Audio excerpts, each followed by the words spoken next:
মূলত তখন থেকে পুরো মধ্যপ্রাচ্যে যে মুসলিম যে নেতৃত্ব কর্তৃত্ব প্রভাব সেটা কিন্তু মার্কিন স্বার্থ বা ইসরায়েলের কাছে নতজানু হয়ে গেল। এই যুদ্ধবিরতিটা কি আসলে টিকবে স্যার?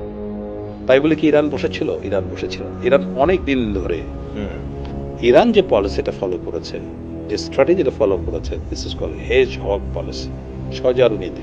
তখন উনি বললেন যে air power alone cannot do anything unless the infantry put out ground. যতক্ষণ পর্যন্ত পদাতিক বাহিনী গ্রাউন্ডে যাবে না ততক্ষণ দখল বলা যাবে না। এটা আমরা মিলিটারি ওয়ার স্ট্র্যাটেজিও তাই পড়ে। যেদিন লাস্ট সময় দিল যে একটা সভ্যতাকে ধ্বংস করে দেবে, সেদিনও আমি নিশ্চিত ছিলাম যে ট্রাম্প কিন্তু নিউক্লিয়ার অস্ত্র ব্যবহার করার সামর্থ্য সে পারবে না, because the system is as such.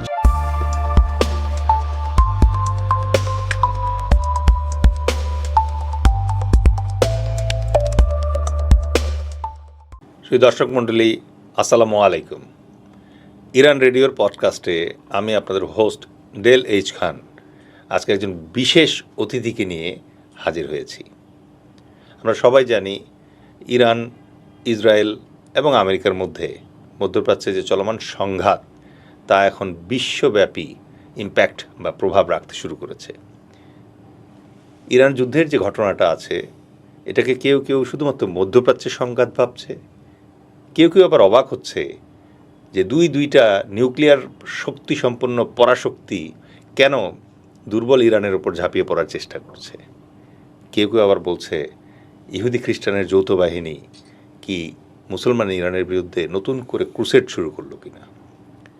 এই জটিল যে ব্যাকরণ আছে তার বিস্তারিত ব্যাখ্যা জানার জন্য আজকে আমাদের স্টুডিওতে উপস্থিত হয়েছেন বাংলাদেশের ন্যাশনাল ডিফেন্স কলেজের ওয়ার কোর্সের দুইবারের চিফ ইন্সট্রাক্টর ব্রিগেডিয়ার জেনারেল অবসরপ্রাপ্ত শামীম কামাল। স্যার, আসসালামু আলাইকুম। ওয়ালাইকুম আসসালাম। আপনাকে আমাদের অনুষ্ঠানে স্বাগত জানাচ্ছি স্যার। ধন্যবাদ। স্যার, শুরুতেই আমরা আপনাকে ওই প্রশ্নটা দিয়ে শুরু করব যে বাংলাদেশের মানুষ মুসলমান বেশিরভাগ এবং উম্মার প্রতি তাদের একটা দায়বদ্ধতা আছে। তারা উম্মার প্রতি দায়বদ্ধ থাকতে ভালোবাসে। তাদের অনেকেই ভাবছে যে খ্রিস্টান রাষ্ট্র আমেরিকা ইহুদি রাষ্ট্র ইসরায়েলের আমন্ত্রণে এসে ইহুদি খ্রিস্টানের সম্মিলিত একটি বাহিনী গঠন করে ইরানের বিরুদ্ধে, ইরান একমাত্র মুসলিম রাষ্ট্র যারা আমেরিকা এবং ইসরায়েলের বিরুদ্ধে এখন পর্যন্ত প্রতিরোধ করে যাচ্ছে, তার উপরে পরপর দুইবার ঝাঁপিয়ে পড়ল। গত বছর একবার 12 দিনের জন্য অপারেশন মিডনাইট হ্যামার, আর এই বছর তো এপিক ফিউরি চলছে। এই ব্যাপারটাকে আপনি কীভাবে ব্যাখ্যা করবেন? এটা কি নতুন কোনো ক্রুসেড?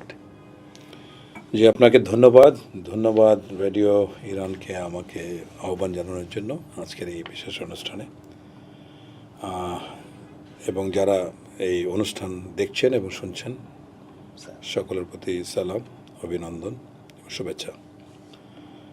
আমি মনে করি না এই যুদ্ধটাকে ধর্মীয় দৃষ্টিকোণ থেকে দেখার কোনো সুযোগ আছে, না, আমি তা মনে করি না। আমি ট্রাম্পের এটাকে খুব সুস্পষ্ট মনে করি। ট্রাম্প হচ্ছে গিয়ে যে পলিসি অ্যাডপ্ট করেছে এটাকে ম্যাডম্যান পলিসি বলা হয়। ম্যাডম্যান পলিসি মানে পাগলা রাজার নীতি। আমাদের উপমহাদেশ যেমন মোহাম্মদ বিন তুগলক নামে একজন ছিলেন, তাকে বলে তুগলকি কাণ্ড। এখন বলতে হবে যে ট্রাম্প স্ক্যান্ডাল, আমরা এই শতকে এটা নতুন টার্ম দিতে পারি। ম্যাডম্যান পলিসিটা হচ্ছে এমন যে এটা ফরেন পলিসির ক্ষেত্রে যারা রগ স্টেট বা যারা তাদের বিরোধী দেশ বা যাদের বিরোধিতা করে সেই সব দেশের প্রতি খুব ব্রুটাল অ্যাটিচিউড করে, যেটা করেছে মাদুরোর ক্ষেত্রে। ভেনেজুয়েলার তাকে তুলে নিয়ে আসে, তার সহস্টিক এখন নিউ ইয়র্কে মেরে ফেললো। এটা তো আছেই, ইরান তো আছেই, ইরানের ব্যাপারে আছে। এ বাদে অন্যান্য জায়গায় যেমন ট্রাম্পের লিস্টে কিন্তু এখন নেক্সট হচ্ছে কিউবাতে দীর্ঘদিনের যে সমাজতান্ত্রিক রাষ্ট্র ব্যবস্থা আছে সে কিছুদিন আগে তার চেয়ে বোঝা। আমার মনে হয় দেশটার দিকে আমার এখন নজর দেওয়া উচিত, মানে এরকম। সে তো খুবই নাটকীয় এবং খুবই ধরনের, মানে খুবই তুচ্ছ তাচ্ছল্যের সাথে কথা বলে। ম্যাডম্যান পলিসির বৈশিষ্ট্য কীরকম দেখুন, ট্রাম্প যেমন করে যে গলফ খেলে এসে তার মানে বিশাল একটা কার উপরে কত ট্যারিফ ইম্পোজ করবে সেরকম একটা সিরিয়াস ঘোষণা দিল। এক ঘোষণায় $6 ট্রিলিয়ন মানে ধস নেমে গেল স্টক এক্সচেঞ্জগুলিতে, নিউ ইয়র্ক এবং জাপান সব বিভিন্ন জায়গায়। সো এরকম, বা এয়ারফোর্স ওয়ানে উঠছে তখন হয়তো বা কমেন্ট করলো যে ম্যাকো খুব বেশি বুঝে। ইমানুয়েল ম্যাক্রো ফ্রান্সের প্রধানমন্ত্রী কোনো কিছু বোঝে না, কিন্তু কথা অথবা বললো যে এখন আমি অনেক বড় বড় বিশ্ব শক্তি আমার পশ্চাৎ দেশে চুম্বন দিতে শুরু করেছে।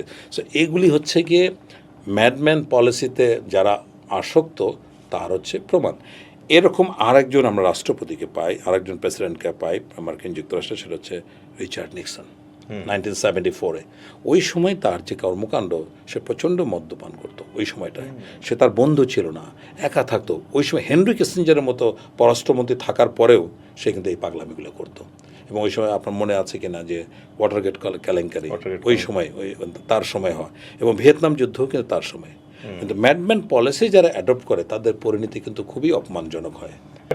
সে বাধ্য হয়েছে ক্ষমতা থেকে যাওয়া। এবং অপমান কিন্তু আমরা দেখতে পাচ্ছি স্যার, যেমন তার কাউন্টার টেরোরিজমের হেড রিজাইন করেছে এবং সে বলেছে যে ইরান তো কখনোই আসলে আমেরিকার জন্য থ্রেট ছিল না, সে কখনো আটলান্টিক ক্রস করে নাই এবং সে আমেরিকার মাটিতে কোনো নাশকতার চেষ্টা করে নাই। Then there was no good reason to attack Iran right now. 2 নম্বর হচ্ছে যে ট্রাম্প কংগ্রেসের পারমিশন ছাড়াই যুদ্ধ শুরু করে দিচ্ছে। আবার ট্রাম্পের মানে সেনাপ্রধান যে আছে তাকে বরখাস্ত করছে যুদ্ধের মাঝখানে। তো এনিওয়ে এটা কি আপনি মনে করেন যে ইরান রাশিয়া চায়নার সহায়তা নিয়ে কোনো প্রোপাগান্ডা চালাচ্ছে আমেরিকার ভেতরে? না, আমি তা মনে করি না। এটা রাশিয়া চায়নার বিষয়টা এখানে সবচেয়ে যে যদি ইসরায়েলের পরে কোনো দেশ এখানে এই যুদ্ধে লাভবান হতে সেটা কিন্তু রাশিয়া। তার দীর্ঘদিনের I think more than $12 billion say business করেছে শুধুমাত্র তার তেল দিয়ে। সুতরাং এবং চীন এমন একটি দেশ, অদ্ভুত দেশ, they know how to manage it. চীন কিন্তু নীতিগতভাবে খেয়াল করে দেখুন, কোনো দিন কোনো দেশের প্রতি সে আক্রমণাত্মক কোনো অভিযান করে নাই, মিলিটারি অপারেশন করে নাই, মানে তার সোলজার সে কখনো কোনো দিন না। এমনকি সিনো জাপানিজ যে যুদ্ধ, চীন জাপানের যে যুদ্ধ, ভয়ঙ্কর যুদ্ধ, সেখানে যেভাবে জাপানিজরা অত্যাচার করেছে চাইনিজকে, তারপরে কিন্তু চীনারা তার প্রত্যুত্তরে কোনো পাল্টা আক্রমণ করেনি। বাট যেহেতু ইরান এই মুহূর্তে আমেরিকার বিরুদ্ধে লড়ছে, তার মানে চাণক্যের থিওরি অনুযায়ী শত্রু আমার বন্ধু, শত্রু হচ্ছে আবার বন্ধু। চীন তাইলে ইরানকে কিভাবে হেল্প করতেছে এই যুদ্ধে? আমি চীনের ব্যাপারটা আবার বলি, চীন সবসময় যে কোনো পরিস্থিতি তার ব্যালেন্স শিট নিয়ে বসে। কোথায় তার লাভ বেশি সেখানেই সে এঙ্গেজ করবে। উদাহরণ দেয় মিয়ানমার, চীন অস্ত্র সাপ্লাই করে জান্তাকে, তৎমাদকে, বিদ্রোহীদেরকেও অস্ত্র সাপ্লাই করে। সে দেখবে তার কোথায় ডিমান্ড বেশি, কোথায় তার লাভ বেশি, সেখানে সে দেবে। সুতরাং this is how China moves with this policy. এখন এই হরমুজ প্রণালী বন্ধ করার সময় সে দেখলো যে আমার বেনিফিট এটা বন্ধ থাকলে বেশি নাকি খোলা থাকলে বেশি। যদি বন্ধ থাকলে বেশি হয়, চীন ওইটার পথেই যাবে। কোনোভাবেই চীন বন্ধ থাকলে ওর লস না স্যার? অবশ্যই তার লস, কারণ সে কায়েকপু থেকে তার ন্যাচারাল রিসোর্স নিতে পারবে না। তারপরে তাহলে কিছু বলছে না? তার তো অনেক অপশন আছে চীনের, অনেক অপশন আছে। অনেকে বলছে যে এবং পেট্রো ইউয়ান এর আশায় আছে। না, এটা না, চীন এই ধরনের চিন্তা ভাবনা করে না। আমি অপশন বলি, চীনের যদি এখানে বন্ধ হয় যে রিসোর্স মিডল ইস্ট থেকে, তাহলে উত্তর কোরিয়া থেকে কয়লা নেবে। উত্তর কোরিয়াতে কয়লা দিয়ে সে তার ব্যালেন্স করে ফেলবেন। চীনের যে এখন চাহিদা, এটা তো নিয়ে সে বদার না। সে বদার হচ্ছে মানে কোনো দেশকে যে সহযোগিতা করতে হবে সেইটার ক্ষেত্রে সে ডিফিকাল্টিস হচ্ছে কিনা তাও সে দিতে পারে। যেটা আমাদের কোশ্চেন সেটা হচ্ছে ইরানকে কি তাহলে কোনোই হেল্প করছে না চায় না? কেউই করছে না। অস্ত্র দেওয়া, যে পয়সা দিলে আমি অস্ত্র দেব। ওকে, এটা রাশিয়াও তাই। গত যুদ্ধের পরে, মিডনাইট হ্যামারের পরে দেখা গেল মানে ইরানের দুর্বলতা কোথায়, মানে আকাশ শক্তিতে, এয়ার পাওয়ারে ইরান অনেক পিছিয়ে ছিল, এখনো পিছিয়ে। That was the next question যেটা স্যার আমি জিজ্ঞেস করতে যাচ্ছিলাম, যে আমেরিকার যে এয়ার পাওয়ার আছে এটা তো হচ্ছে ওভারওয়েলমিং, এবং পৃথিবীতে আসলে কিছু কিছু ক্ষেত্রে এয়ার পাওয়ারের ক্ষেত্রে তারা রাশিয়ার চেয়ে প্রায় 10 বছর আগে আছে কয়েকটা আইটেমের ক্ষেত্রে। তো এইরকম একটা ওভারওয়েলমিং এয়ার পাওয়ার যখন ইরানের এগেইনস্টে যুদ্ধ শুরু করলো, এবং এই যুদ্ধের তো মেইন মজাই হচ্ছে যে এখন মতো ল্যান্ড ফোর্সেস কোনো ইনভেশন হচ্ছে না, নো ক্যাম্পেইন, আকাশ থেকেই হচ্ছে। তাহলে ইরানের ক্ষেত্রে স্ট্র্যাটেজিটা আসলে কী ছিল স্যার? মানে এরকম ওভারওয়েলমিং একটা এয়ার পাওয়ার যখন তার উপরে 36 দিন ধরে অপারেশন করছে, এবং পেন্টাগন বলতেছে যে মোর দেন 3500 টার্গেট সাকসেসফুলি তারা হিট করছে, তাদের এয়ারক্রাফট দিয়ে, ভ্যারিড অফ এয়ারক্রাফট আছে। তাহলে মানে সাস্টেনেন্সের জন্য মানে আপনার একজন সমরবিদ হিসাবে আপনি আসলে ইরানের কোন টেকনিকটা অথবা ট্যাকটিক্সটা দেখতে পাচ্ছেন যেটা দিয়ে সে ইদার এই এয়ার সুপ্রিমেসি বাইপাস করেছে, ইগনোর করেছে, অর কোনো একটা অল্টারনেটিভ মেথড সে ফলো করেছে, যাতে তার আপনারা যেটা মানে আমরা যুদ্ধের ভাষায় যেটা বলি যে বেয়নেট স্ট্রেংথটাও সাস্টেইন থাকলো, আবার কনজারভেশন অফ কমব্যাট পাওয়ার যেটা এটা এনশিওর করলো কীভাবে স্যার? আচ্ছা, এটা একটা চমৎকার প্রশ্ন এবং এটার থেকে আর বড় ধরনের একটা শিক্ষা নেওয়ার বিষয় আছে। যদি আমরা এয়ার পাওয়ার চিন্তা করি তাহলে হয়তো 95-5 বলতে হবে। ইউএসের যে এয়ার পাওয়ার আছে 95-5 আই থিঙ্ক গুড এনাফ, এর থেকে বেশি বলার কথা। তাহলে তার যে জানে যে এখন দেখুন যে পুরো মধ্যপ্রাচ্যে আদার দ্যান ইউএসএ F-35 এখন সবচেয়ে সুপিরিয়র যে এয়ারক্রাফট, মানে other than B-2 bomber buster dream fighter plane, এগুলি বাদে F-35 is the superior aircraft now. এটা পৃথিবীর একমাত্র দেশ যাকে দিয়ে মানে মধ্যপ্রাচ্যের কথা বলছে, ব্রিটিশকেও দিয়েছে, মধ্যপ্রাচ্য শুধুমাত্র ইসরায়েলকে দিয়েছে। ওয়ারেজ সবসময় মানে ট্রাম্প বা ইউএস প্রেসিডেন্টরা সুযোগ হলে মধ্যপ্রাচ্য ঘুরে যায় এবং প্রচুর অস্ত্র ব্যবসা করে যায়। দীর্ঘদিন ধরে সৌদি আরব চাচ্ছে, কিন্তু সৌদি আরবকে কিন্তু দিচ্ছে না, ইউএসএ দিচ্ছে না।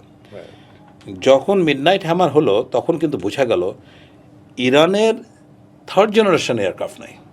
Su-24 এটা থার্ড জেনারেশন এয়ারক্রাফট না, মানে নো ম্যাচ। এবং এই যে তখন এর আগের বার যখন মিডনাইট হ্যামারের আগে যে 12 দিনের যে মানে যুদ্ধটা হলো, তখন ইরানের ওই সামর্থ্য ছিল না সরাসরি স্ট্রাইক করার জন্য। ইউএসএ তো বাদ, ইউএসএর কথা বাদ দিন, ইসরায়েলকে স্ট্রাইক করার সরাসরি সামর্থ্য ছিল না, রাইট? তাই বলে কি ইরান বসেছিল? ইরান বসেছিল না। ইরান অনেক দিন ধরে ইরান যে পলিসিটা ফলো করেছে, যে স্ট্র্যাটেজিটা ফলো করেছে, this is call hedgehog policy, সজারু নীতি।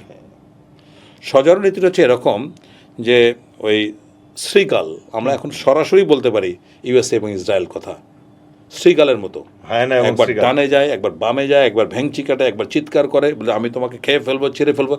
এটা যদি সজারু মানে শ্রীগালের রোল হয়, তাহলে সজারু নীতি হচ্ছে তুমি বাবা যা খুশি করো, আমার কিছু যায় আসে না, তুমি যখন আমার কাছে আসবে আমি আমার কাঁটা বিছিয়ে দেবো। So that's what Iran has done. এই সজারু নীতিটা এমন, এবং ইরান তো পৃথিবীতে অন্যতম ন্যাচারালি প্রোটেক্টেড একটা কান্ট্রি। ওকে, ইরান যে চারপাশ থেকে, আমি আগে অনেক যে শোতে বলেছি যে ইরানিরা একটা রুটি সকালের ব্রেকফাস্টে খায়, সেটা হলো নানে বারবারি। আচ্ছা আচ্ছা। তো নানে বারবারিটা হচ্ছে পিজার মতো, হ্যাঁ, এটার চারপাশে যে পিজার যেমন চারপাশে একটা উঁচু ইয়া থাকে এবং মাঝে কাটা কাটা, এক্স্যাক্টলি ইরানের ভূপ্রকৃতি মানে গঠনটা হচ্ছে এরকম। এটা হচ্ছে একদিকে হচ্ছে জাগ্রোস 1500 কিলোমিটার, এরপরে প্রায় 650 কিলোমিটার এলব্রুজ, যেখানে জাগ্রোস শেষ সেখানে এলব্রুজ শুরু, 3000 মিটার্স হাই, এত উঁচু পাহাড়। তাহলে এত উঁচু পাহাড়, এরপরে পাহাড় শেষ, যেখানে পাহাড় শেষ সেখানে আবার মরুভূমি শুরু। লুতে কাব এবং লুতে দস্ত, এই দুইটা পাহাড় আছে। আচ্ছা, এবার কাবির বা দস্ত ইয়া বলা হয়, এটা আবার সল্ট মরুভূমি, ঠিক আছে, নাইটমেয়ার ফর এনিথিং। সো গত 4000 বছরের ইতিহাসে কোনো শক্তিকে সেখানে টিকতে পারে নাই। আমেরিকার ইতিহাস তো 250 বছরের, তাদের ইতিহাস তো 4000 বছরের। এখানে ফার্স্ট যে ইনভেশন করেছিল, এক্সপেডিশন করেছিল, তিনি হচ্ছেন আলেকজান্ডার দ্য গ্রেট, 313 খ্রিস্টপূর্ব 313-তে। এবং আলেকজান্ডার দ্য গ্রেটের মৃত্যুর পরে অল্প দিনের পরে গ্রিকরা চলে গেছে। এরপরে আসছে সেকেন্ড টাইম 1200 থেকে 1300 সালের মধ্যে, সেটা হচ্ছে মুঘলস। তৈমুল্লন এসেছিলেন। তৈমুল্লন এসে অনেক আলেমকে, অনেক ইরানিয়ানকে হত্যা করেছিল, বাট নিতে পারেনি। এরপরে আসছে ব্রিটিশ, এরপরে আসছে রাশিয়ান, এরপরে আমেরিকান। এদের মধ্যে সবচেয়ে বুদ্ধিমান যারা, মানে we have to salute the ব্রিটিশার্স, যে ছোট্ট একটা আইল্যান্ড পুরো পৃথিবী, এরা এসে চিন্তা করলো বাবা এদের সাথে ঝগড়াঝাটি করে লাভ নাই, পারবো না, চলো আমরা একটা অর্থনৈতিক কাজ করে ফেলি। এই যে আজকের যে ব্রিটিশ পেট্রোলিয়াম, এটা তখন কিন্তু ছিল পার্সিয়ান, মানে ব্রিটিশ পার্সিয়ান পেট্রোলিয়াম, এর নামে একটা প্রতিষ্ঠান 1956 সম্ভবত, যাই হোক না কেন। তাহলে এর মধ্যে এর মধ্যে শুধুমাত্র মুসলিমরা কিছুদিন এসে সুবিধা করতে পেরেছে, মানে যখন নবী করিম সাল্লাল্লাহু আলাইহি ওয়াসাল্লামের পরবর্তী সময়।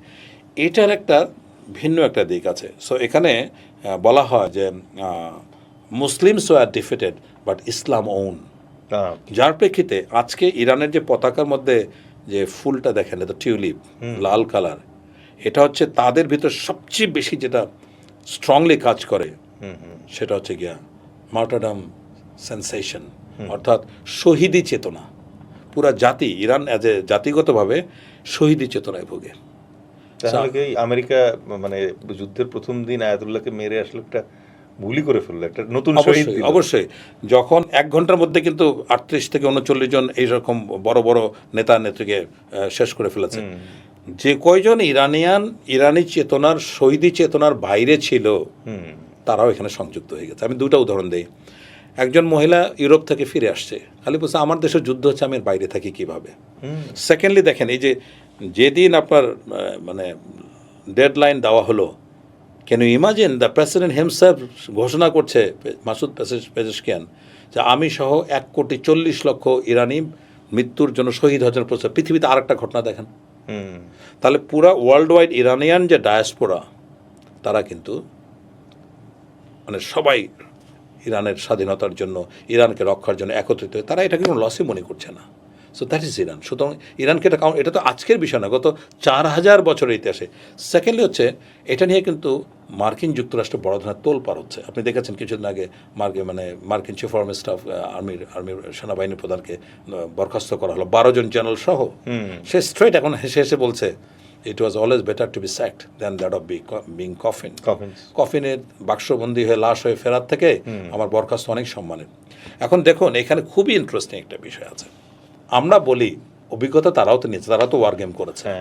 ওয়ার গেম করার পরেও মার্কিন সেনাবাহিনী প্রধান সে কোনোভাবেই এই যুদ্ধে আসতে আগ্রহী নয়, বিকজ অফ দ্য ডেফিনেট মানে ফেইলিয়র। এক্ষেত্রে 2003-এর যে ঘটনাটা আমাদের চিন্তা ভাবনা করতে হবে, তখন কিন্তু বুশ চিন্তা করছিল ইরানে আক্রমণ করবে গালফ ওয়ারের সময়। 2003-এর কথা বলছে।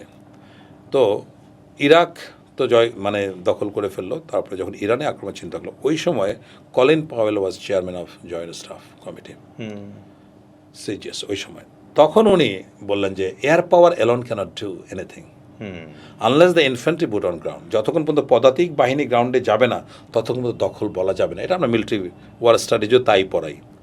তুমি ম্যাসাকার করে দাও, পর মুহূর্তেই যদি আবার ওখান থেকে মার্কিন বিরোধী স্লোগান উঠে, তাহলে তো ক্যাপচার্ড। সুতরাং এই যে আমি বললাম ডিফিকাল্ট একটা গ্রাউন্ড, সো পুরা ইরান একটা ন্যাচারাল দুর্গ। এই দুর্গের মধ্যে খরগোশ হয়ে ঢোকা কত বিপজ্জনক, এটা তো আমরা বুঝতেই পারছি। তখন কলিন পাওয়েল যে কথাটা বললেন যে এয়ার পাওয়ার দিয়ে সম্ভব না, এয়ার পাওয়ার দিয়ে সবসময় সব কিছু বিজয় অর্জন করা সম্ভব না। সেকেন্ডলি যে ইম্পর্টেন্ট কথাটা উনি বলেছেন, we do deserts, we don't do mountain. মানে এটার কথা হচ্ছে আমরা মানে মরুভূমিতে যুদ্ধ করার আমাদের অভিজ্ঞতা আছে, কিন্তু মাউন্টেনে নাই। এটা একটা উদাহরণ। এবং ওই জায়গাটায় ওই যে টিম মার্শালের বই তো খুবই জনপ্রিয়, এবং ইদানিং দেখলাম যে বাংলা ভার্সন বের হয়েছে। সেখানে টিম মার্শাল কথা বলেছেন, গুড সেন্স প্রিভেইলড, মানে শুভ বুদ্ধির উদয় হয়েছে, এই কথাটা বলেন না গিয়ে, মানে ওই সময় না যে। সো এটাও কিন্তু এখন কাউন্টে নিয়ে আসছে যে আপনারা যে যুদ্ধ করতে চাচ্ছেন, do you have the experience, do you know the terrain of Iran, এখানে কি শহীদ হওয়ার জন্য আপনার প্রস্তুত? এই প্রশ্নগুলো কিন্তু মার্কিন সেনাবাহিনীর প্রধান তুলে ধরেছে বলে, তার সাথে মেনে নেই বলে তাকে। ইভেন আমি গতকালকে যেটা দেখলাম স্যার, যে ওই যে কাউন্টার টেররিজমের যে হেড ছিল, যে রিজাইন করছে, সে গতকালকে এই শান্তি চুক্তি যুদ্ধবিরতির কথা শোনার পরে বলল যে এই যুদ্ধবিরতিটাকে যদি ফ্রুটফুল করতে হয়, তাহলে আমেরিকার প্রথমেই যেটা করতে হবে যে ইসরায়েলকে ডিফেন্ড করার জন্য আমরা যে অস্ত্র দিয়েছি ওগুলা বাদে ইসরায়েল যেগুলো দিয়ে পার্শ্ববর্তী রাষ্ট্রগুলোতে আক্রমণ করছে, ওই অস্ত্রগুলো আস্তে আস্তে ফেরত নিয়ে আসতে হবে। আর না হলে ট্রাম্প যতই চেষ্টা করুক এখানে যুদ্ধবিরতি আনার, ইসরায়েলের কারণে এটা সফল হবে না। হ্যাঁ, এটা তো একটা আমরা সুস্পষ্ট বুঝতে পারছি যে এই যুদ্ধ নিয়ে যে ডিফেন্স একাধিকবার ইসরায়েলের নেতানিয়াহুর সাথে এটার বাদানুবাদ করেছে যে দ্যাট ওয়াজ নট রিকোয়ার্ড, তোমরা আমাদেরকে ভুল পথে ডাইরেক্ট করেছো, দিস দ্যাট। এ বলছে যুদ্ধটা খুবই প্রয়োজন, তারা নিউক্লিয়ার অস্ত্র বানানোর দ্বার গোড়ায় পৌঁছে গেছে, কিন্তু কোনোভাবেই এই যুক্তিতে মানে সন্তুষ্ট করতে পারছিল না। এটা কিন্তু জেডি ভ্যান্স থেকে শুরু করে মার্কো রুবিও, হেডচেস সবাই কিন্তু বুঝতে পারছে যে এই যুদ্ধে আগানো যাবে না। রেজিম চেঞ্জের কাছ থেকে কিন্তু ট্রাম্পকে এনারা সরিয়ে নিয়ে আসছে, এবং ট্রাম্প ওই তো যা হয় পাগলের মতো অনেক কিছু বলেন, তো বলেন যে আমার অ্যাডমিনিস্ট্রেশন তো আমার এই প্রস্তাবে রাজি হচ্ছে না, আমি এটা করতে চাচ্ছি, ওরা উল্টা কথা বলে, এই কথাগুলো বলে তারা কিন্তু মার্কো রুবিওর প্রায় সময় ব্রিফিংয়ে দেখা যায় যেন আমাদের অবজেক্টিভ কিন্তু এই, আমরা গোল শিফট করেছি দিস দ্যাট, এবং আমাদের অবজেক্টিভ অ্যাটেন্ড হচ্ছে ইত্যাদি। রেজিম চেঞ্জ যে পারবে না এটা আমি যুদ্ধ শুরুর প্রথম দিনে বলেছি, রাইট? এখন ইউএসএ একটা প্রবলেম শুরু হচ্ছে, সেটা হচ্ছে যে এই যে যুদ্ধ প্রসিডিওর, এবং আমি যেমন যেদিন লাস্ট সময় দিল যে একটা সভ্যতাকে ধ্বংস করে দেবে, সেদিনও আমি নিশ্চিত ছিলাম যে ট্রাম্প কিন্তু নিউক্লিয়ার অস্ত্র ব্যবহার করার সামর্থ্য নাই, সে পারবে না, because the system is as such. The POTUS president of the United States alone cannot make this decision. এই ডিসিশনের সাথে তার পররাষ্ট্রমন্ত্রী জড়িত, তার প্রতিরক্ষা মন্ত্রী জড়িত, chairman of the chief of joint staff সে জড়িত। এই চারজন লোক একসাথে হয়ে তারপরে সিদ্ধান্ত নিতে হবে। সো এর আগে যখন ট্রাম্পের প্রথমবার, if you remember, I think 6 January 2021 যখন ক্যাপিটাল হিলে আপনার ট্রাম্পের লোকজন অ্যাটাক করলো, তখনও কিন্তু এরকম একটা প্রবলেম কথাবার্তা শোনা যাচ্ছে। তো ওই সময়ের একটা প্যারিল নামে একটা বই, এই জিনিসগুলো ওই সময় যে আই থিঙ্ক ওই সময় চিফ অফ জয়েন্ট স্টাফ যে ছিল তার রেফারেন্স আমি যে পদ্ধতিগুলো দেখেছি, সম্ভব না, কারণ পেন্টাগনে একটা ওয়ার গেম হল আছে, war game the national military command centre, এরকম একটা হেডকোয়ার্টার আছে। এখানে 5 জন স্টাফ অফিসার 724 কাজ করে, সুতরাং তাদের কাছে ইনপুট নিতে হবে, এবং এই তাদের দায়িত্ব এই তথ্য প্রেসিডেন্ট, তারপরে চেয়ারম্যান জয়েন্ট স্টাফ কমিটি, তারপরে পররাষ্ট্রমন্ত্রী এবং প্রতিরক্ষা মন্ত্রীকে জানাতে হবে। সো এখানে যেটা হয়েছে, ইউএসএ যে কমপ্লিকেসিটা রেজ করেছে, আর্টিকেল 2 অনুযায়ী ইউএস প্রেসিডেন্ট কিন্তু যুদ্ধ ঘোষণা করতে পারেন না, কংগ্রেস করবে। কংগ্রেস, এটা কংগ্রেসের অনুমোদন দরকার হয়। তাই এখানে দুইটা ক্ষেত্রে, যেমন মাদুরোকে তুলে আনার বিষয়টা এবং অপারেশন মিডনাইট হ্যামার, দুইটার জন্য কংগ্রেসের কাছে অনুমতি নেয়নি। সো এই দুটাকে অনুমোদনবিহীন রেখে থার্ড টাইম যখন মিলিটারি অপারেশন শুরু করেছে, তখন কিন্তু এটা বড় ধরনের ডেমোক্র্যাটদের পক্ষ থেকে প্রচণ্ড ধরনের একটা আপত্তি আসা শুরু করলো। এরপর তো ভোটাভুটি হলো, এবং ওই ইলেকশনের আগে যেমন গুলি কান ছেদ করে গেল, এবার কিন্তু কানের পাশ দিয়ে চলে গেল। সেনেটরদের মধ্যে আই থিঙ্ক 47 সেনেটর তার পক্ষে থাকলো, এবং 53 তার পক্ষে থাকলো, 47 তার বিপক্ষে গেল। হাউস অফ রিপ্রেজেন্টেটিভসে ভোট ছিল 212 এবং 219, খুবই ন্যারোলি। কিন্তু এখন যেটা হচ্ছে, পুরা ইউএসের জনগণ 4 জনের মধ্যে 3 জন এই যুদ্ধের বিরোধিতা করছে, তারা চাচ্ছে না।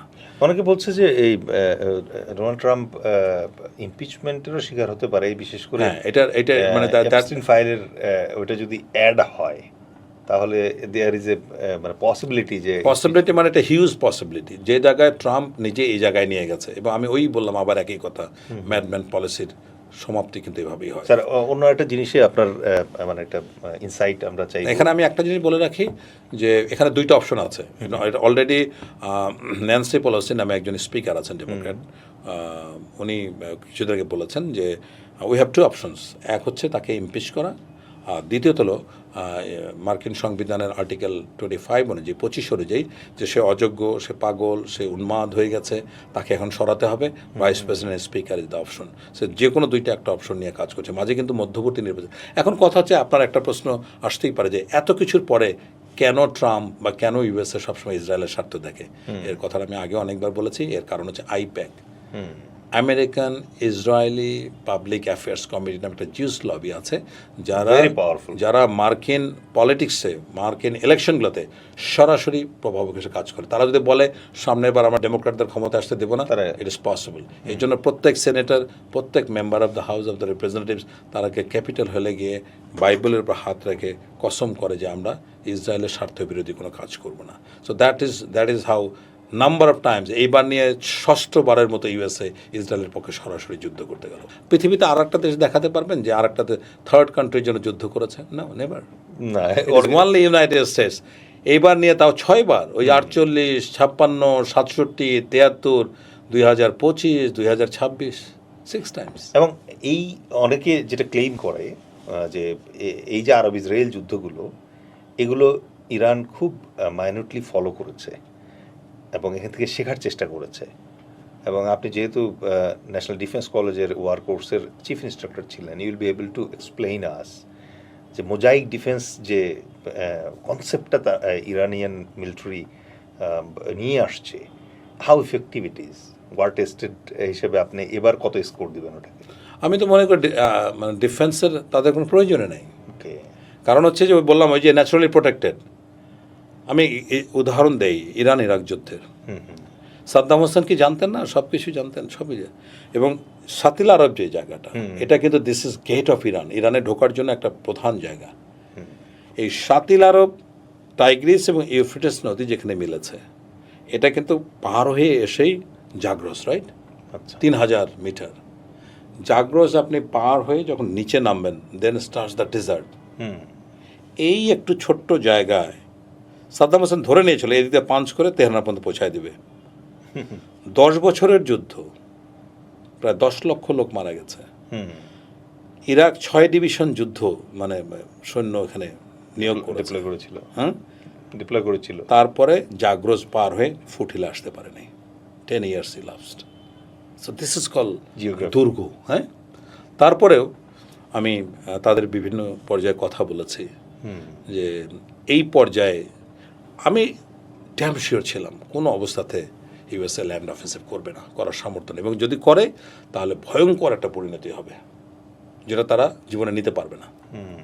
এই যে ওখানে সৈন্য নিয়েছে, এত মেরিনস নিয়ে একটা রণতরী রওনা দিয়েছে, this all are proving action, just propaganda এবং ভয় দেখান না। প্রোপাগান্ডা তো খালি কথায়, এখানে বাস্তবেই করছে। This call proving action. ওই যে শ্রীকল যেটা করে, ডানে যায় বামে যায়, এটা করবো এটা করবো এটা করবো। আমি আমার মানে ক্ষুদ্র লেখাপড়ায় আমি এতটুকু বলছিলাম, never ever it is possible. But আরেকটা খুব ইন্টারেস্টিং জিনিস মানে আপনার কাছ থেকে আমরা জানতে চাই, সেটা হচ্ছে যে এই যে ধরেন আয়রন ডোম সহ অন্যান্য যেগুলো ছিল ওই জায়গায়, David sling and all other things, বেশ অনেকটা দিন পর্যন্ত, ইভেন এই যুদ্ধ শুরু হওয়ার পরেও ধরেন ফার্স্ট 10-15 days এই মানে air defence of Israel, to be very specific, এটা এত সলিড ছিল, ইন্ট্যাক্ট ছিল যে মানে Iranian missile system was not that successful. But then what suddenly happened, যে এখন হঠাৎ করে ইরান খুব চমৎকার সাফল্য পাচ্ছে। যেমন অনেকে বলছে যে তেল আবিব নাকি দেখতে এখন অনেকটা গাজার মতোই, এবং অন্যান্য যে আরব কান্ট্রিগুলো আছে ওদের ওখানে যে আমেরিকান ক্যান্টনমেন্ট বা বেইসগুলো আছে, এখন ওই আরব কান্ট্রিগুলো ওই বেইজের কারণেই বরং আরও বেশি ভয়ে আছে, কারণ এত ইফেক্টিভলি ইরান এখন হিট করতে পারতেছে। ওই আলো দেইদে বলি আমরা, অথবা বাহরাইনের কথা বলি। তো এইটা কীভাবে সম্ভব হলো, মানে এত দামি এয়ার ডিফেন্স কীভাবে সে পেনিট্রেট করা শিখলো? আচ্ছা, এর আগের বার যখন যুদ্ধ হলো, আপনার যদি মনে পড়ে, প্রায় 300-র মতো ইউএভি, মিসাইল, ড্রোন ছুড়েছিল, রাইট? তো এটা কিন্তু ওম্যান পার হয়ে যাচ্ছিল। তো তখন ইরান জানিয়ে দিল যে আমাদের this all are destine for Israel, তোমরা কিছু মনে করো না, আমাদের এটা করতে হচ্ছে। এটা খুব আন্ডারস্ট্যান্ডিংয়ের মাধ্যমে, বোঝাপড়ার ভিতর যেটা যুদ্ধ হলো, মানে that is a false front Iran কিন্তু প্রেজেন্ট করেছে।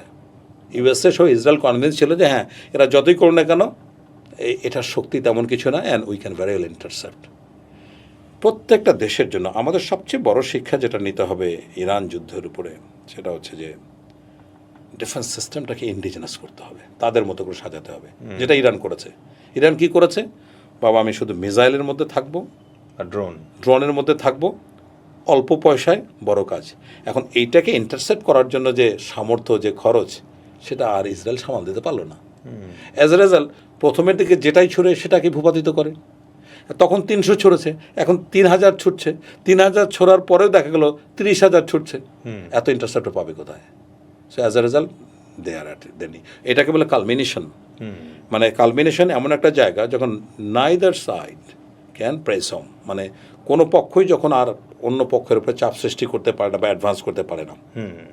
তাহলে এখানে ইউএসএ এবং ইসরায়েল কিন্তু অলরেডি মানে প্রচণ্ড ক্ষয়ক্ষতির ভিতরে পড়ে গেছে। ইউএসএ আর অত দূর থেকে এসে এর রণতরী নিয়ে এসে বেসগুলোকে ব্যবহার করে ইউএসএ কিন্তু পারছে না। কিন্তু আপনি যদি scaling up, Iran is scaling up it's drone and missiles continuously. যত দিন যাচ্ছে তত রহস্যময় আচরণ করছে। আগে 1000 করতো, এখন 2000 করছে, এখন 4000 মিসাইলের হুমকি দিচ্ছে। দিয়েগো গার্সিয়াতে যে মিসাইল দুটো গেছে ওটা তো অলমোস্ট 4000 কিলো। এটা 4000 কিলোমিটার, বাট এখানে ফলস ফ্ল্যাগ একটা অপারেশন হচ্ছে বলে ধারণা করা হচ্ছে। ইট মাইট বি ইসরায়েল এটা করেছে, নাম দিয়েছে হয়তো ইরানের। এবং এটাই আমি আপনাকে জিজ্ঞেস করতে যাচ্ছিলাম যে এই যে যুদ্ধের ক্ষেত্রে ফলস ফ্ল্যাগ অপারেশন যেগুলো আছে, যেমন ইভেন কিছু কিছু আরব কান্ট্রিতে নাকি পরে দেখা গেছে যে এটা এই ট্র্যাজেক্টরি যেটা আছে তাতে বোঝা যাচ্ছে এটা ইসরায়েল থেকে এসছে। কিছু কিছু জায়গায় যেমন টার্কিশ ফ্রন্টে অথবা এদিকে আজারবাইজের ফ্রন্টে অথবা সাইপ্রাসের ওদিকে যে মিসাইলগুলো গেছে এগুলো নাকি আসলে ওদেরই দেয়া। তো সেই প্রেক্ষিতে আপনাকে যে কোশ্চেনটা করতে যাচ্ছি যে প্রত্যেকটা যুদ্ধে, সেই সেকেন্ড ওয়ার্ল্ড ওয়ারে আমরা গোয়েবেলসের নাম বলি, বাট এখনকার দিনে আমরা বিকজ অফ এই যে ইন্টারনেটের ব্যাপ্তির কারণে আমরা টেন্ড টু বিলিভ, আমরা অনেকটা এরকম বিলিভ করতে চাই যে না আমার মোবাইলে যেটা আসছে এটাই বোধহয় সত্যি। এই যে ইরান F-15 ফেলে দিচ্ছে 10টা, এই যে আমেরিকা হরমুজ খুলে ফেললো। তো এই যে প্রোপাগান্ডা যুদ্ধটা, এটা আসলে এই যুদ্ধটার প্রেক্ষিতে মানে আপনার কাছে কি মনে হলো যে এটা এখন কোন লেভেলে পৌঁছালো?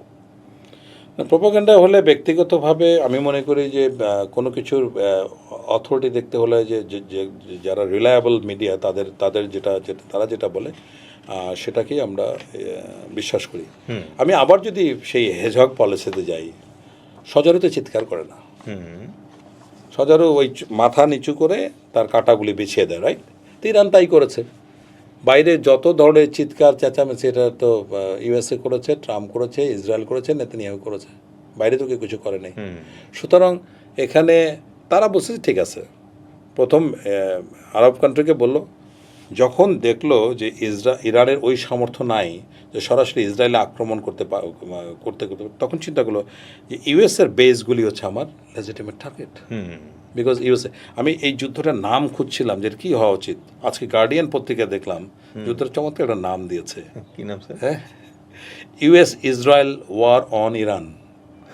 মানে আমরা সাধারণত যুদ্ধ হলে দুই দেশের নাম বলি, তো আমি চিন্তা করছিলাম যে এটা তো 3টা দেশ, যুদ্ধের নাম কি? তখন যুদ্ধটার নাম দিয়েছে US Israel war on Iran. তার মানে ইরান একদিকে এবং 2টা যৌথভাবে ইয়ে করছে। তাহলে এখানে কথা হচ্ছে যে প্রোপাগান্ডার, এটাতে প্রোপাগান্ডা হু বিলিভস। প্রোপাগান্ডার একটা বৈশিষ্ট্য হলো আজকে যেটা প্রোপাগান্ডা হবে কালকে সেটা হয়তো সত্য জিনিস বেরিয়ে আসবে, রাইট? এখন এত কিছুর পরে এই যে ইসরায়েল যেটা চেষ্টা করছে, ইউকেকে তো টলাতে পারলো না, তাদের বেজে আক্রমণ করলো। ফ্রান্স সরাসরি ভেটো দিয়েছে। ইতালির প্রধানমন্ত্রী, প্রত্যেকের দেশের স্বার্থ নিয়ে বোঝে। এখন এত কিছুর পরে ম্যাকো বলছে যে ন্যাটোর কোনো প্রয়োজন নাই এখানে ইনভলভ হওয়ার জন্য। ন্যাটোর যে আর্টিকেল 5 আছে সেই অনুযায়ী ন্যাটো যদি কোনো দেশ আক্রান্ত হয় তাহলে সকল ন্যাটো কান্ট্রি কিন্তু একসাথে ঝাঁপিয়ে পড়ার কথা। তো এটা তো ওই যে সার্বিয়ার ক্ষেত্রে লাস্ট একটা ইনসিডেন্ট হয়েছিল, তারপরে কোনো ঘটনা ঘটে নাই। সুতরাং ন্যাটোর 27টা সদস্য দেশ সবাই কিন্তু বিট্রে করেছে। দেয়ার আর লট অফ চেঞ্জেস। এই যুদ্ধের পরে পৃথিবী কিন্তু অনেক কিছুর চেঞ্জ পরিবর্তন আসবে। হ্যাঁ, বাট আমি যেটা সুস্পষ্ট দেখতে পাচ্ছি গত 48 ঘন্টার ডেভেলপমেন্টটা বলি, ন্যাটোর মহাসচিব কিন্তু হোয়াইট হাউসে ঘন্টা পর ঘন্টা মানে পায়ে ধরে বসে আছে, পাগলা রাজা। ঠিক আছে, কারণ উনি ঘোষণা করেছেন ন্যাটোর কোনো প্রয়োজন নাই, ন্যাটো আমাকে সহযোগিতা, ন্যাটো ভেঙে দেবে। বিকজ ন্যাটোর 63% বাজেট আসে ইউএসএ থেকে, এবার সে বলছে কোনো কারণ নেই এবং ন্যাটো কিন্তু ভেঙে যাবে, আমার দৃঢ় বিশ্বাস ন্যাটো থাকবে না। সো এই যুদ্ধের যে বড় বড় ইম্প্যাক্টগুলি এবং এর পরে যে অন্যান্য দেশগুলি আছে যারা ইসলামিক বিশ্বকে মানে নেতৃত্ব দিতে পারতো, একটা হচ্ছে তুরস্ক আর একটা হচ্ছে পাকিস্তান। আর পাকিস্তান ভারতের সাথে যেভাবে লগার হেডেড হয়ে আছে, সুতরাং পাকিস্তান এখান থেকেই মুখ বের করতে পারছে না, সুতরাং পাকিস্তানের পক্ষে সম্ভব না। তারপরে পাকিস্তান কেন এই মধ্যস্থতার ক্ষেত্রে সফলতা অর্জন করলো, তার কয়েকটা কারণ হলো এই যে ইসলামিক গালফ কান্ট্রি তো তারা স্প্লিট, তারা যে কোনো দিকের অলরেডি মানে যুক্ত হয়ে আছে। টার্কির রোলও খুব একটা প্রভাবশালী পর্যায়ে নাই, এবং টার্কির বিষয়টা একমাত্র দেশ পাকিস্তান যার সাথে ইউএসএর বিশেষ করে আসিম মুনিরের সাথে ডোনাল্ড ট্রাম্পের খুবই একটা ভালো উষ্ণ সম্পর্ক যাচ্ছে। এটা একটা কারণ, তারা নিউক্লিয়ার পাওয়ার, সেটা একটা কারণ, এবং ইরানের সাথে turkey Pakistan is a different country, যার সম্পর্ক সকল ইসলামিক দেশগুলো থেকে ভালো। এইসব কারণে কিন্তু পাকিস্তান এই ব্রেকথ্রুটা করতে পারে। অফকোর্স তারা ক্রেডিট পাওয়ার যোগ্য, যে কোনোভাবেই হোক না কেন থামাতে পেরেছে। এখন আসেন যে ইম্প্যাক্ট, আমি যেটা খুব সিরিয়াস পয়েন্ট আমি দেখছি, এক নম্বর ইম্প্যাক্ট, মধ্যপ্রাচ্যের প্যারাডাইম শিফট হবে, আদল পরিবর্তন, চেহারার পরিবর্তন হবে। এটা একটা বিশাল একটা বিষয়। দ্বিতীয়ত হলো গালফ কান্ট্রিজ যারা আছে, সৌদি আরব, কুয়েত, তারপরে বাহরাইন, এদের নিরাপত্তার ব্যাপারে this should be eye opener to them. Never ever USA will come and protect their country. এই জায়গার থেকে তারা যদি বেরিয়ে না আসে তাহলে ভবিষ্যতের বিপদ আছে। এখন আমি নিশ্চিত যে অনেক আরব দেশ যেখানে বেইজ আছে, 12 থেকে 13টা বোধহয় বেইজ আছে, অনেক আরব দেশ ইউএসএকে বলবে তোমরা চলে যাও, তোমাদের আমাদের দরকার নেই। আমরা এই হরমুজ কোশ্চেনে আসবো, আসার আগে একটা ছোট্ট পলিটিক্যাল কোশ্চেন দিয়ে তারপর ওখানে যাই। স্যার, আমেরিকা তো স্যার মানে ডেমোক্রেসি বিক্রি করে, ইভেন ইরানের কাছেও বিক্রি করতে আসছিল, রেজিম চেঞ্জ করাতে চাচ্ছে। সৌদি আরব, আরব আমিরাতের ওখানে ডেমোক্রেসি বিক্রি করতে যায় না কেন স্যার? এখন প্রয়োজন হচ্ছে ইউএসএ মূল ইন্টারেস্টটা হলো তার পেট্রো ডলার। এক হচ্ছে গিয়ে জ্বালানি, দুই হচ্ছে গিয়ে অস্ত্র বিক্রি, রাইট? এই দুইটা পয়েন্টে দেখুন মাদুরোর পরে কেন তেহরান? কারণ হচ্ছে একটা জ্বালানি সিকিউরিটি। তার মানে কি এই যে ওয়ার্ল্ডের সবচেয়ে বড় রিজার্ভ কার? ইউএসএ এখন তুলছে না, বাইরেটা ব্যবহার করছে। স্ট্র্যাটেজিক রিজার্ভ কার সবচেয়ে বেশি? তার। কিন্তু তারপরে আগে বাইরেরটা আমি ভোগ করব, তারপরে আমি এককভাবে বিজনেস করব। This is one. সেকেন্ড হচ্ছে এখানে তো মধ্যপ্রাচ্যে গণতন্ত্রের কথা বলে তো প্রয়োজন নাই, এখানে অস্ত্র বিক্রি হচ্ছে মূল বিষয়। কিছুদিন পর মার্কিন প্রেসিডেন্টরা যখন এই কিছুদিন আগে যখন 6-7 মাস আগে যখন ডোনাল্ড ট্রাম্প ঘুরে আসলো, দেখা গেল 35 মানে কত বড় বড় ধরনের অস্ত্র, এয়ারক্রাফট বিক্রি করে 4-5টা দেশ ঘুরে যাচ্ছে এবং মানে হিউজ, যেটা আমরা চিন্তাও করতে পারি না, বিজনেস করছে। তারা তো গণতন্ত্রের কথা বলে নেই কোনোদিন, প্রয়োজন নাই তো গণতন্ত্রের কথা বলা। তার মানে এটা তো আসলে এক ধরনের বিজনেস। এখন স্যার আমরা যেই স্ট্র্যাটেজিক জায়গাটায় আসবো সেটা হচ্ছে হরমুজ কার্ড, যেটা খুব প্রুডেন্টলি ইরান খেলছে এবার। সো একটু আমাদের দর্শকদের জন্য the importance of Hormuz, significance of shirting it down and keeping it open, এটা নিয়ে যদি বলেন। ওকে, হরমুজ হচ্ছে ইরানের সবচেয়ে বড় ভূ রাজনৈতিক অস্ত্র। এটা পৃথিবীর অন্য কোনো দেশের নেই। Very simple. ধারণা করতে পারেন সুয়েজ খাল দিয়ে মিশর বছরে কত টাকা ইনকাম করে? $9 to 10 billion শুধু ট্যাক্স নিয়ে। এখন হরমুজের যে লোকেশন জিওপলিটিক্যালি, এটা কিন্তু 21 মাইল বা 34 কিলোমিটার, দ্য ন্যারোয়েস্ট। তারপরেও এটা কিন্তু মানে পুরা চ্যানেল কিন্তু সব জায়গায় প্রণালী দিয়ে কিন্তু জাহাজ চলতে পারে না। জাহাজ চলতে পারে মাত্র 3 কিলোমিটার স্পেসে, ওই লেনটা যেটা আছে 3 কিলোমিটার। এই 3 কিলোমিটারকে সেন্টার রেখে অপর পাশে 1.5-3, এই 6 কিলোমিটার হচ্ছে ন্যারো চ্যানেল। ঠিক আছে, আমি অনেক কিছুই বলতে পারলাম না সময়ের সংক্ষিপ্তার কারণে। এই চ্যানেল এরকম 4টা প্রণালী আছে পুরো ওয়ার্ল্ড ওয়াইড। সুতরাং এটা একটা যেমন। সো মিডল ইস্টে হরমুজ দিয়ে 20% মানে জ্বালানি পরিবাহিত হয়। This is one. এর পাশে বাবেল মান্দের এখন ওই জায়গাটা ইরান কীভাবে প্রভাবিত করছে? হুতিদেরকে দিয়ে। ইয়েমেনের উপর পাশ দিয়ে তো বাবেল মান। তাহলে দেখুন পৃথিবীর 5টা চ্যানেলের মধ্যে 2টার উপরে ইরান একটা প্রত্যক্ষভাবে আর একটা পরোক্ষভাবে নিয়ন্ত্রণ করছে। তাহলে এখানে হলো 20%, ওখানে হলো 14%, রাইট? মানে 34% জ্বালানির উপরে ইরান সরাসরি প্রভাব বিস্তার করতে পারে। এখন এই যে ডোনাল্ড ট্রাম্প যে আবেদন করলো, কেন ইউনাইটেড কিংডম সহ ইউরোপিয়ান কান্ট্রিজ, এবং বললাম না যে ব্যক্তি স্বার্থটা এমন, ইতালির প্রধানমন্ত্রী গিয়ে মিডল ইস্টে গিয়ে পড়ে আছে, কান্নাকাটি করছে যে বাবা তেল বন্ধ করলে আমার দিন শেষ, আমি সব শেষ। তো এই যুদ্ধটা কিন্তু শুধুমাত্র সামরিক যুদ্ধ নয়, এটা একটা অর্থনৈতিক যুদ্ধ। আমি আপনাকে বলে রাখি যে দ্বিতীয় বিশ্বযুদ্ধের পরে সবচেয়ে বড় প্রভাবক ঘটনা, মর্মান্তিক ঘটনা কিন্তু এই যুদ্ধটা। এবং এখানে যেমন হুমকি দিয়েছে, এই হুমকি দেওয়ার পরে কি পুরো পৃথিবী জোড়া মানুষ যে রুদ্ধশ্বাস কয়েক ঘন্টা কাটিয়েছে, এটাও কিন্তু সবচেয়ে বড় ঘটনা। এখন একটা অস্থায়ী শান্তি চুক্তির ব্যাপারে আলোচনা হচ্ছে। এই হরমুজের ব্যাপারে এখন কিন্তু ইরানের কাছে আরও কিছু অস্ত্র আছে যেটা ভাবতে পারছে না। প্রথমে $20 বিলিয়ন ডিক্লেয়ার করলো, তারপরে $40 বিলিয়ন চেষ্টা করলো, এটাতে কাজ হলো না। নোবডি, ট্রাম্প হেসে go and get your well, কেউ আসলো না। এদিক দিয়ে স্টারমার ইউকের প্রাইম মিনিস্টার অনেক দেশকে একসাথে করে যে লেটস ডু সামথিং, তারা একটা প্লজিবল একটা সলিউশনের মধ্যে বেরোচ্ছিল। এরপরে ইরান যেটাতে যেতে হলো গুপ্ত হামলা, চোরাগুপ্ত হামলা, ছোট ছোট স্মল বোট দিয়ে এরা ট্যাঙ্কারে গিয়ে আক্রমণ করতো, নাভিশ্বাস তুলে দিত।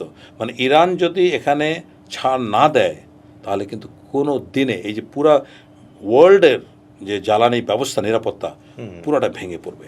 এবং এটা এমন একটা আইটেম, আমরা এখানে আসছি, এই যে ট্যাক্সি ভাড়া থেকে শুরু করে আপনার শার্ট, আপনার ফুড, আপনি fertiliser, do you understand that 55% যে মানে নাইট্রোজেন ফার্টিলাইজার এটা যেটা তৈরি হয় মিডল ইস্টে, বিশেষ করে কাতারে। আপনার এলাকা উত্তরবঙ্গে তাহলে স্যার ফার্টিলাইজারের এবারের কি অবস্থা দাঁড়াবে? এবার বাংলাদেশের ইম্প্যাক্টটা কীরকম, শুধু উত্তরবঙ্গে কেন, সারা দেশে হবে। যেমন কালকে ওয়ার্ল্ড ব্যাংক বলছে আমাদের 12 লক্ষ লোক দারিদ্র্য সীমার নিচে চলে গেল। কেন? ইমাজিন, একটা যুদ্ধের কারণে বাংলাদেশে 12 লক্ষ লোক দারিদ্র্য সীমার নিচে চলে গেল। সো ইম্প্যাক্ট এখানে কেবল শুরু। এরপরে দেখবেন আমাদের যে মধ্যপ্রাচ্যে আমাদের যে শ্রমিক ভাইরা আছে, ওই যে আপনি যে গল্প বললেন, আমাদের কি সুযোগ। হ্যাঁ, এখন তো ইরান রিবিল্ড হবে, আবার ওই গ্যাস ফিল্ডগুলো রিবিল্ড হবে, কিন্তু ইতিমধ্যে যেটা হয়েছে আমাদের অনেক শ্রমিক ভাই চাকরি হারিয়েছে, এখানে যেতে পারছে না, আসতে পারছে না, ভিসার মেয়াদ শেষ হয়ে যাচ্ছে, আপনার প্রত্যেকটা আইটেমের দাম বেড়ে যাবে। তারপরে যে পেট্রোকেমিক্যাল যে আছে, আপনি প্লাস্টিকের কাঁচামাল কোত্থেকে আসে, এটা তেল, আপনার বিটুমিন কোত্থেকে আসে, তেল। তো সুতরাং এমন কোনো আইটেম নাই যেখানে তেলের বা জ্বালানির প্রভাব নাই। আমরা আমাদের পডকাস্টের একেবারে শেষ পর্যায়ে চলে এসেছি স্যার। পাকিস্তান ব্রোকার্ড একটা সিজ ফায়ার আমরা দেখতে পেলাম, যদিও এই সিজ ফায়ারের ঘোষণা দেওয়ার পরেও আক্রমণ হচ্ছে, লেবাননে আক্রমণ হয়েছে, আবার হরমুজ ক্লোজ হয়ে গেল। তো সবাই বলে যেটা যে কোনো সিজ ফায়ার বা যুদ্ধবিরতির মানে হচ্ছে ইদার দুইটা, একটা হচ্ছে যে এই যুদ্ধবিরতি আসলে বিরতি শেষে আবার শুরু হবে যুদ্ধ, অথবা যেটা হচ্ছে যে এখান থেকে যদি পজিটিভ আলোচনা আগায় তাহলে যুদ্ধ হয়তো স্থায়ীভাবে বন্ধ হতে পারে। আর যদি ট্রাম্প প্রেজেন্ট থাকে তাহলে আরেকটা অ্যাঙ্গেল, সেটা হচ্ছে যে যুদ্ধবিরতি হয় যদি 3 দিন, তাহলে দ্বিতীয় দিনের পরেই ট্রাম্প আবার অ্যাটাক করা শুরু করে। তো এই যুদ্ধবিরতিটা কি আসলে টিকবে স্যার? এটা খুবই ট্রিকি একটা কোয়েশ্চেন, কি হবে না হবে বলা খুবই মুশকিল। তবে আমি যেটা বলতে চাই যে যুদ্ধ শেষ হয়েছে কিন্তু দ্বন্দ্ব শেষ হয়নি। আমি খুবই ইন্টারেস্টিংলি একটা জিনিস খেয়াল করলাম, গতকালকেই আপনার ইসরায়েলে নেতানিয়াহু বিরোধী প্রচণ্ড আন্দোলন শুরু হয়েছে। সে কিন্তু 4টা মানে ক্রিমিনাল কেসের বড় ধরনের আসামি, এটা নিশ্চিত। আপনি সামনে ধরে রাখেন, সামনের নির্বাচনে নেতানিয়াহু মানে গোহার হারবে, ভীষণভাবে পরাজিত হবে। তো সুতরাং তৎক্ষণাৎ ইসরায়েল যেটা বলল, লেবাননের সাথে কিন্তু আমাদের যুদ্ধ শেষ হয়ে যায়নি, that should have been full stop. ট্রাম্পও সে একই কথা বলল যে এই শান্তি চুক্তির সাথে লেবানন যুদ্ধের কোনো সম্পর্ক নাই। তার মানে এই যে দ্বন্দ্ব যে আলোচনা হচ্ছে, এখানে শুধুমাত্র ইরানের সাথে ইউএসএ এবং ইসরায়েলের যে সংঘাত, সেটার একটা সমাধান হতে পারে, কিন্তু মিডল ইস্টের যে পুরনো যে বিষয়, তার কোনোটাই সমাধান হচ্ছে না। মানে হতি প্রবলেম সমাধান হবে না, লেবানন হবে না। ওখানে সাউদার্ন লেবানন, দক্ষিণ লেবানন, যেমন 3টা জায়গা আছে খুবই স্ট্রং লেবাননে। একটা হলো সাউদার্ন লেবানন, বৈরুত এবং বেকা ভ্যালি। এই 3টা জায়গায় কিন্তু শিয়া ডমিনেট বা এখানে হিজবুল্লাহ বড় ধরনের শক্তিশালী অবস্থান করছে। তার মানে কি এই শান্তি চুক্তির পরে হিজবুল্লাহর রকেট ছোড়া ইসরায়েলে বন্ধ হবে না, হুতির রকেট ছোড়া বন্ধ হবে না। সো প্রবলেম কিন্তু থেকে গেল। এখন আসি এটার ভবিষ্যৎ কী। যে শর্তগুলি দ্বিপাক্ষিকভাবে দিয়েছে একটাও মানার মতো না, একটাও মানার মতো না। ইসরায়েল যে 10টা পয়েন্ট দিয়েছে, যে এখনও এই 15 দিনের যে 2 সপ্তাহের যে সিজফায়ার, তার মধ্যেও কিন্তু ইসরায়েল বলছে এটা সামরিক ব্যবস্থাপনায়, হ্যাঁ সবাই চলতে পারবে, বাট সামরিক ব্যবস্থাপনায় ম্যানেজ করতে হবে। এবং এবার ইরান আবার বুদ্ধি করে ওম্যানকে সাথে নিয়েছে, আমাদেরকে টোল দিতে হবে। এবং বলছে যতদিন এটা প্রবাহিত হবে আমাদেরকে একটা লেভি বা একটা ট্যাক্স দিতে হবে। Per ship $2 million, $2 million, it's huge. এখন এইটা যদি হয়, ইরানের তো যথেষ্ট কারণ আছে। দ্বিতীয় বিষয় হচ্ছে ইরান যে পয়েন্টগুলি দিয়েছে, তার মধ্যে বলছে আমার নিউক্লিয়ার কর্মসূচি যেটা সে বারবারই বলছে শান্তিপূর্ণ, এটাকে বাধা দেওয়া যাবে না, এটা মানতে চাইবে না। বিশেষ করে ইউএসএ মানতে চাইলে ইসরায়েল কোনো রাজ্য, এবং ইসরায়েলের চাপে ইউএসএ সুর পাল্টাবে। তৃতীয়ত হলো যে গত 37 বছর ইরানের উপর স্যাংশন দেওয়া আছে, এই স্যাংশন তুলে নিতে হবে। আসলে তাই তারা ভীষণভাবে ক্ষতিগ্রস্ত হয়েছে। তারপর ফ্রোজেন যুদ্ধে যে ক্ষতিগ্রস্ত হয়েছে সেই ক্ষতিপূরণ চেয়েছে। এখন কি ইউএসএ আসবে মানে ইউরোপের মতো মার্শাল প্ল্যান নিয়ে? তা পারবে না। তো সুতরাং এই যে পয়েন্টগুলি আছে এগুলি একটা মানার মতো না, ইউএসএ মানবে না। এবং ডোনাল্ড ট্রাম্প মানে কালকেই বলেছেন আমার সৈন্য সামন্ত কিন্তু ওখানেই আছে। কিন্তু আমি যে জায়গাটা আশাবাদী, মার্কিনিরা এর সমাধান করবেন। মার্কিনিরা সমাধান করবে ভাবে ট্রাম্পকে এই পথ থেকে ফেরাবেই। এবং এর জন্য যদি এখন অলরেডি প্রচণ্ডভাবে আলোচনা হচ্ছে, শুধু মার্কিন জনগণ যে 4 ভাগের 4 জনের মধ্যে 3 জন বিতর্কে তা কিন্তু না, পলিটিশিয়ানস ইভেন লিবারেলস মানে তারাও কিন্তু মানে রিপাবলিকানসরা তারা কিন্তু ট্রাম্পের এই নীতির সমালোচনা করছে। সো সামনে আছে মধ্যবর্তী। ট্রাম্পের এই টুইটকে জেনোসাইডাল টুইট বলছে রিপাবলিকান যারা। এক্স্যাক্টলি মানে সেই রকমের ন্যান্সি পলিসি তাই বলেছে যে আমরা জাতি হিসাবে জেনোসাইডের জাতি হতে চাই না। সুতরাং সামনে ট্রাম্পের জন্য ইমপিচমেন্টের একটা প্রচণ্ড সম্ভাবনা আছে, অথবা আর্টিকেল 25 যদি ইউজ করে তাহলে তাকে রিপ্লেস করার সম্ভাবনা আছে। এখন ট্রাম্পের গদি নড়বড়ে হয়ে গেছে, এটা মোটামুটি 70 থেকে 80% আমরা নিশ্চিত। সো এইরকম একটা পরিস্থিতিতে আবার সিরিয়াস কোনো অ্যাকশনে যাওয়া, সিজ ফায়ার ভেঙে আবার যুদ্ধকে সক্রিয় করা, কারণ যুদ্ধ সক্রিয় লাভ নাই তো। আপনি এর থেকে সিভিয়ার যদি অ্যাটাক করেন, আমি ইরানের রাষ্ট্রদূতের সাথে কথা বলছিলাম সেদিন, আমাদের জনতার দলের পক্ষ থেকে আমরা তাদের সাথে কথা বলতে গিয়েছিলাম। তো তখন বলে যে এখনও 9 লক্ষ লোক শহীদ হওয়ার জন্য প্রস্তুত হয়ে আছে। এই যদি কোনো জাতির চেতনা হয়, ওই যে বললাম শহীদি চেতনা, হ্যাঁ, সেই কারবালার সেই শহীদি চেতনা তাদের ভিতরে এত প্রকট দেশ রক্ষার জন্য, সুতরাং এরকম একটা জাতিকে আপনি যে কোনো শক্তি দিয়ে পরাহত করতে পারবেন না। বাট আমি যেটা মনে করি এই চুক্তি ভেঙে যাওয়ার সম্ভাবনা 70 থেকে 80%। বাট তারপরেও যে কারণে যুদ্ধটা আর কন্টিনিউ করবে না, কারণ অলরেডি ট্রাম্প ঘোষণা করেছে আমরা জয়লাভ করেছি। তো ভালোই তো, জয়লাভ করেছেন, ফিরে যান, যার যার জায়গায় চলে যান। সুতরাং এবং চাচ্ছে ট্রাম্প হরমুজের ব্যাপারে ইরানের অবস্থানটা হচ্ছে যে এটা আমরা আর ছাড় দিব না। এবং এর মধ্যে যেহেতু লেবাননের সাথে যুদ্ধ কন্টিনিউ হচ্ছে, ইসরায়েলের জন্য সারা জীবনের জন্য নিষিদ্ধ করেছে। তো সব কিছু মিলে যদিও অনিশ্চয়তা আছে, তারপরেও মানে আশার আলো তো এতটুকু আছে যে ওই যে নিউক্লিয়ার অস্ত্র ব্যবহার করতে পারবে না, ল্যান্ড অফেন্সিভ ব্যবহার করতে পারবে না, তাহলে এই যুদ্ধের ভবিষ্যৎ তো ভালো না। এবং আমি নিশ্চিত যে মার্কিনিরা এর মধ্যে একটা ভালো ফলাফল বের করে নিয়ে আসবেন। স্যার, আপনাকে অসংখ্য ধন্যবাদ, আপনি সময় দিয়েছেন আজকে আমাদের। ইনশাল্লাহ পরবর্তীতে আবারও যদি আমরা সুযোগ পাই তাহলে আপনাকে আমন্ত্রণ জানাবো আমাদেরকে আরেকটু নলেজ এনরিচ করার জন্য। Thank you so much sir. আসসালামু আলাইকুম। ধন্যবাদ আপনাকে, ধন্যবাদ রেডিও ইরানকেও ধন্যবাদ। সুপ্রিয় দর্শক মণ্ডলী, চলমান একটা সংঘাত নিয়ে কনক্লুসিভ বা উপসংহারমূলক কোনো আলোচনা করা অত্যন্ত কঠিন। শহীদ আয়াতুল্লাহ আলী খামেনি এবং শাহাদাত প্রিয় ইরানের জনগণের জন্য রইল শুভকামনা। আজকে আমরা ব্রিগেডিয়ার জেনারেল শামীম কামাল, জনতার দলের চেয়ারম্যান এবং ন্যাশনাল ডিফেন্স কলেজের ওয়ার কোর্সের চিফ ইনস্ট্রাক্টরের কাছ থেকে এই চলমান যুদ্ধের আপাতত যতটুকু আমরা দেখতে পেয়েছি তার উপরে খুব মূল্যবান একটা বিশ্লেষণমূলক আলোচনা শুনলাম। আল্লাহ নিশ্চয়ই উম্মার সহায় হবেন, আল্লাহ নিশ্চয়ই আমাদের সবার সহায় হবে, নিশ্চয়ই শুভ বুদ্ধির উদয় হবে এবং বিশ্ব আবারও হেসে উঠবে। আপনাদের সবাইকে পরের এপিসোড দেখার আমন্ত্রণ জানিয়ে আজকের মতো এখানেই শেষ করছি। আল্লাহ হাফেজ।